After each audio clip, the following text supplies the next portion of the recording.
O Campeonato Brasileiro da Série C 2019 chega ao seu momento mais importante.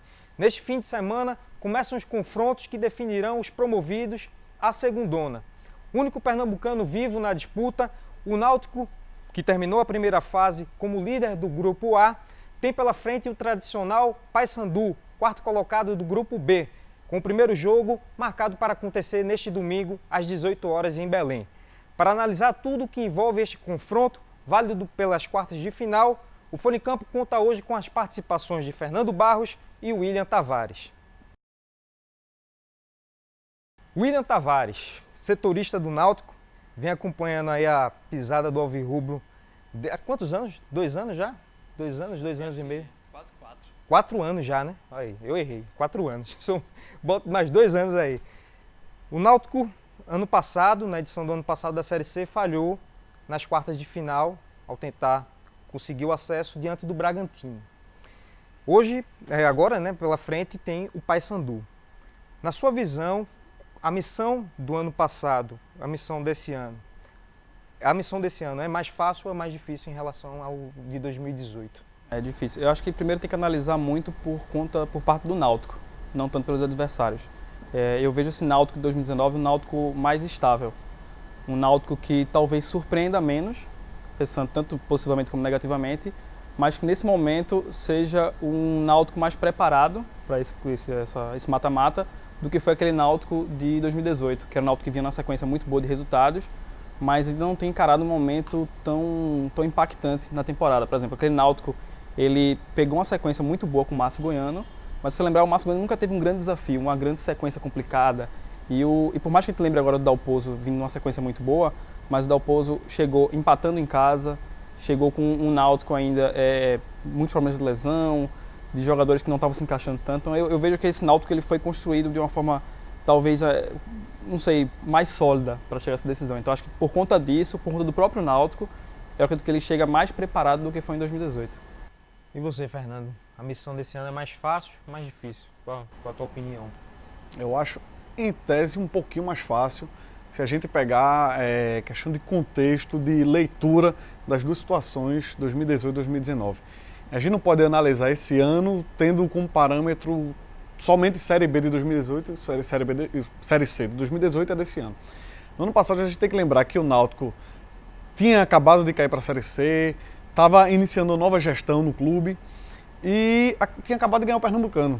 Então estava aquela coisa, uma confiança nas alturas. Por mais que Márcio Goiano não tenha sido o treinador que começou a Série C, quando ele pegou o time, um time que já vinha um pouco preparado no Campeonato Pernambucano, tinha um bom elenco para a Série C, ele com uma peça ou outra tornou o time melhor ainda do que o time do primeiro semestre. O time foi ganhando confiança e tal, conseguiu série de vitórias e acabou terminando em primeiro e meio que assim, um primeiro numa situação muito merecida. Tipo, ninguém discutia que o Náutico deveria ter sido o primeiro do grupo dele no ano passado. Já nesse ano não, nesse ano o Náutico foi uma coisa meio aos trancos e barrancos, também com mudança de treinador no meio do caminho, mas que ele foi ganhando consistência aos poucos. Nos últimos 7 jogos, se não me engano, o Náutico ganhou 6, uma coisa assim. Então foi uma coisa mais recente, foi um time que foi ganhando casca. E não tem também uma sensação meio de superioridade ou de oba-oba em relação ao time que tinha no ano passado. O time tinha ganho o título pernambucano e tinha feito uma campanha muito boa na Série C. Então é natural que os jogadores entrem na final, de certa forma até relaxados, com aquele sentimento de nós somos bons mesmo que a gente sofra um revés ou outro, a gente consegue se recuperar, o nosso time é bom, a gente já mostrou nessa Série C que o time era melhor. Esse não, esse é um time mais precavido, mais ciente de suas limitações. É aí que eu vejo que seja a grande diferença. Enquanto no ano passado a gente tinha um time mais técnico e, por sinal, que empolgava um pouco mais a torcida, esse empolga menos, mas parece mais, sabe mais onde está pisando. Acho que até pegando um pouco também esse gancho, analisando Paysandu e Bragantino. Esse é um duelo, pelo menos em tese, você tem equipes, clubes muito parelhos. Você não coloca o Náutico tão maior do que o Paysandu tão maior que o Náutico. No ano passado, se for pegar, por mais que o Bragantino tenha aquela coisa de você ficar preocupado com a Federação Paulista, com a Federação Forte, mas o Náutico era muito favorito. Não só pela campanha, mas pela história do Náutico. Então, isso também acaba pesando. Era um confronto que era como quase obrigação para o Náutico chegar bem e conseguir classificação. E talvez isso tenha prejudicado muito. E foi o primeiro ano de Série C, né? Então, assim, o jogador já acha que, pô, a nossa obrigação vai ser ganhar o Bragantino, porque eles são um time do interior que não tem torcida. Quando o cara já vê do outro lado, pô, é o Paysandu, aí o cara chega lá que vê que é aquela massa torcendo. E o Paysandu é um time de tradição, um time de massa, então você já anda, normalmente você já vai estar mais precavido, você já vai estar mais consciente de que, ó, aqui a gente não pode encarar como qualquer adversário. Paysandu é outra coisa, Paysandu tá no mesmo patamar ali, quase no mesmo que a gente. E para esse Náutico de 2019, parece que o Náutico ele joga à mercê do seu adversário. Se o adversário tiver uma fase boa, for um adversário melhor, ele joga melhor. O Náutico perdeu pontos esse ano para clubes como Globo, ABC, mas o Náutico foi muito bem com equipes do G4. Então parece que o Náutico, para o torcedor pode ser até uma boa notícia, né? Talvez o Náutico pegando uma equipe melhor, mais qualificada, de um pouco mais de tradição, eu evite não gosto de dizer o gol, mas evite essa perda de foco, talvez, se fosse com um adversário menor, como Ipiranga, Volta Redonda, que eram algumas opções que poderiam Sobre ter. o cenário do ano passado também, acho importante a gente falar que o time parecia tão confiante naquele sentido que jogou contra o Bragantino da mesma forma que vinha jogando nos outros jogos. Não tinha um espírito de decisão, não tinha um espírito de final. Que isso, inclusive, foi até uma reclamação de muitos alvirrubros no tocante ao trabalho de Márcio Goiano, né? Muita gente olhava e dizia, ele não é treinador de mata-mata. Eu também acho que não é por aí, mas era o estilo de jogo do time, era meio que talhado para um sistema de pontos corridos e não de mata-mata. Nesse agora parece que a situação está um pouco diferente, parece que é um time que, a gente não encara todo o jogo da mesma forma não. O time do Márcio Goiano era uma coisa muito para frente, era uma postura bem ofensiva tal, e acabou que o Náutico entrou tão assim, encarando o adversário como se fosse um outro oponente normal de Série C, que acabou tomando 3 gols com certa facilidade. Se você entra num jogo ligado, dizendo, aqui o espírito é outro, aqui é outra coisa, aqui é uma final, aí tudo bem. E aí você já não entra tão desligado como foi no ano passado. Eu acho que é aí que reside uma grande diferença no trabalho do Márcio Goiano em 2018 e do Gilmar Dalpozo em 2019.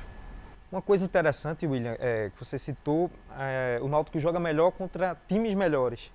E eu estava pesquisando sobre o Paysandu não joga bem contra times melhores. Ele se deu melhor no grupo B, contra equipes que estiveram sempre abaixo deles, né? E eu fiz o levantamento dos 3 times que se classificaram acima dele, né, que é o São José, o Ipiranga e o Juventude. Ele conseguiu 4 empates, foram 4 empates, 1 derrota e apenas 1 vitória. Bom, se realmente o alvirrubro se apegar também a esse fator, pode contar a favor, né? É um fator positivo também. Mas aí eu vou perguntar também outra coisa que a gente estava comentando aqui nos bastidores. Se você há o respeito, né, em relação ao Paysandu, eu não acredito que seja medo, seja mais respeito do que medo. O que pesa mais nesse jogo em relação ao respeito ao Paysandu? Se é a questão a tradição, a camisa, né, barra camisa, o de estar e jogar no Mangueirão lotado, ou o elenco mesmo? O que pesa mais assim para ter esse respeito em relação ao Paysandu? Ou tudo? É um conjunto. Eu sei que a resposta padrão, talvez dos atletas ou da comissão técnica, enfim, é você falar da tradição do Paysandu, do respeito pela camisa. Só que assim, a gente tem que lembrar que ano passado, Náutico e Santa caíram para Bragantino e Operário. Então assim, eram clubes de uma força bem menor e conseguiram eliminar os pernambucanos. Então, eu acho que a grande preocupação que tem que ter é o time do Paysandu em si, que é o elenco, que eu acho um elenco bom. Independente de ser o Paysandu ou, digamos, se fosse uma equipe de menor expressão. Porque no final, são 2 jogos e que, de repente, um resultado negativo de 1-0, ou talvez até um empate nesse primeiro jogo, já traga uma pressão enorme. E isso traria uma pressão enorme se fosse o Paysandu, se fosse o São José, se fosse o Ipiranga, qualquer outro. Eu sei que a resposta teórica é dizer, não, é o Paysandu, é a camisa, mas assim, a Série C, pelo menos nos últimos anos, ela tem mostrado que não é só camisa. Você pega quantos anos o Fortaleza tentou conseguir subir para a Série B, e eram jogos que o Fortaleza ele chegava com a vantagem de decidir o segundo jogo em casa, no Castelão, com a torcida, com clubes de menor expressão que ele. Se eu não me engano, teve ano que ele pegou o Macaé e não conseguiu, o ano que ele pegou o Oeste e não conseguiu. O Fortaleza já experimentou todo tipo, decidindo em casa, decidindo fora, então eu acho que decidir em casa lotado. Então acho que assim, tradição, lógico, tem seu peso, mas quando tiver ali todo mundo no campo, que é outra resposta padrão também, 11 contra 11, enfim. Mas a preocupação tem que ser Tony, Igor, Perema, Nicolas, Tomás Bastos, o elenco do Paysandu. independente se é o Paysandu ou se é outra equipe. Vocês tocaram nesse assunto do que decidir em casa se é melhor ou se é pior, mas realmente, como você disse, né, a única vantagem de decidir em casa é a festa, né, na Série C, né? Ou a decepção enorme, né? É injusto esse regulamento da Série C, o mata-mata? Eu acho, por considerar que o primeiro e o segundo lugar, que teoricamente foram os times que mais brigaram para ter essa posição melhor, só ter direito a uma etapa, sabe? Antigamente, em torneios, por exemplo, até a Série B, você tinha os quadrangulares, sabe? Então passava mais uma sensação de que, você não está dependendo só de 2 jogos, a sua vida não está resumida a esses 2 jogos. Ou seja, de que adiantou você fazer uma excelente campanha em 18 partidas para chegar em 2 tudo cair por terra. Entendeu? Eu acho que ele é injusto nesse sentido. Talvez o mais justo fosse. Você quer dar uma prolongada no campeonato para ele não acabar tão cedo, né? Que ele acaba, para os outros times, já acabou em agosto. Você cria quadrangulares, né? Cria cruzamento de chaves ou coisa assim, ou então até os 4 melhores de cada grupo se enfrentam, cada um faz 6 partidas, né? E aí os 2 melhores passam. Quem já passou nesse quadrangular já está garantido na Série B. E aí depois os outros 4, os 2 melhores de cada grupo, se enfrentam para ver quem é campeão, só para ter essa festa. Mas quando você define, você faz, vocês correram a maratona, mas ainda falta vocês correrem só essa corridinha para ver se você merece mesmo subir. Eu acho bem injusto, bem cruel com os times que acabaram na parte de cima. Eu já não vejo mais um pouco. Você estende mais, exatamente. Acaba muito cedo, pessoal. Eu já não vejo tanta injustiça em si, porque eu acho que, não sei se foi esse pensamento na forma do regulamento, mas é tentar tornar um pouco mais justo do que você, por exemplo, ter uma eliminação de um clube que ganha por 1-0, perde por 2-1, no somatório dá 2-2, mas o gol fora tira. É tornar até, eu não sei se talvez o critério da emoção, a gente sempre fala muito de pontos corridos geralmente não tem a mesma emoção do mata-mata, num jogo só de mata-mata. Eu acho que talvez a injustiça não more tanto em si no regulamento, mas, por exemplo, você sobem 4 times. Isso pode acontecer, e já aconteceu em vários anos, do primeiro não conseguir subir. De repente, se fizessem o primeiro colocado dos grupos já conseguindo classificação e não sei, do segundo ao quarto brigando, enfim, para tentar fazer o pontos corridos valorizar mais. Porque os pontos corridos, lógico que a gente sabe que os 2 primeiros colocados decidem em casa, mas é como se assim, sendo primeiro ou quarto na primeira fase, não tem muita diferença na prática. Sim.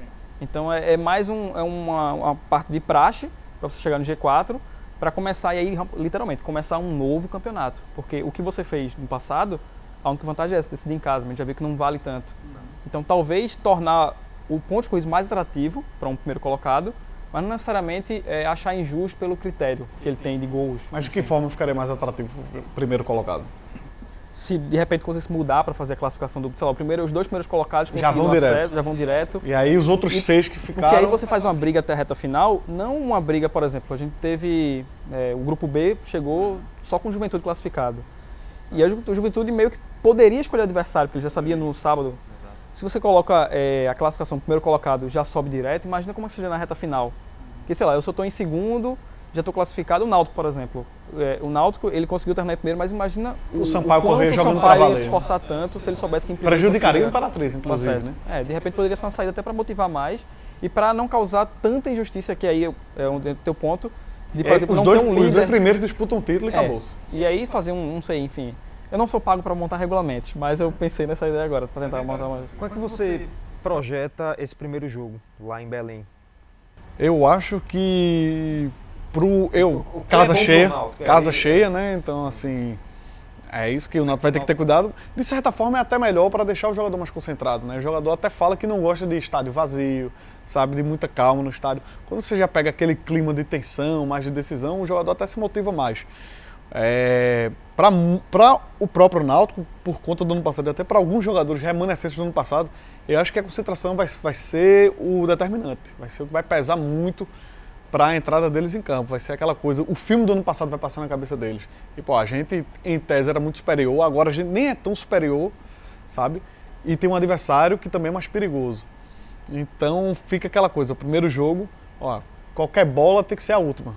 Não dá para entrar como jogo de pontos corridos ainda, que foi, eu acho que talvez tenha sido o grande erro do Náutico no passado. Encarar um mata-mata como se fosse pontos corridos. Acho que a diferença está aí. Naturalmente, o Paysandu vai atacar, né? Vai atacar o Náutico, tá jogando, a torcida vai empurrar. E você acha que o Náutico tem que se preservar no estilo de Dalpozo, segurança na marcação também. Como é que você vê? Eu acho que é manter o que ele vem fazendo já nessa primeira fase. Mas até teve uma declaração recente do William que ele falou assim, perguntaram se o Náutico faria marcação individual no Nicolas. Ele disse, ó, o Náutico não faz marcação individual. O Náutico não tem que mudar o estilo de jogo dele só por se tornar agora uma partida de mata-mata. Se está dando certo, se está acontecendo bem, então o Náutico tem que manter essa linha. E o Náutico é um time muito agressivo jogando fora de casa. Muitas vezes até a impressão que dá é que ele é muito mais agressivo por talvez ter uma pressão menor jogando fora de casa do que tem em casa com a torcida. A gente sabe que a torcida com 15 ou 20 minutos a torcida já cobra. Então é como se fosse um Náutico mais livre. Então acho que a tendência é que o Náutico jogue da mesma forma como ele vem jogando nessa primeira fase, mais agressivo. E talvez seja o grande trunfo do Náutico. Porque se for um Náutico que entrasse respeitando demais o Paysandu, aí pode acontecer o que aconteceu com o Bragantino. E o Paysandu vai vir para cima, né? Então pode ser que eles sejam surpreendidos até com essa postura mais ofensiva do Náutico, né? O Paysandu em casa vai saber que vai querer fazer o resultado logo, né? Então o Náutico tem que aproveitar essas brechas que eles podem deixar. Para encerrar, palpite rapidamente, Náutico e Paysandu, quem avança? Náutico. Difícil, mas eu iria no Náutico. Eu vou perguntar pelos outros confrontos também, Ipiranga e Confiança. Ipiranga. Vou cobrar depois, viu? Aqui a gente... Confiança. Confiança, né? Sampaio e São José. Sampaio. Sampaio também. E Juventude e Imperatriz. Tradição. Foi a tradição Eu vou apostar no Imperatriz. Eu vou no Juventude. Pronto, esse foi mais um Folha em Campo. Encerramos aqui. Curta aí, se inscreva aí no nosso canal, curta o vídeo, deixe os comentários, sugestões de pauta, alguma crítica também, estamos recebendo também. Obrigado pela participação e até a próxima.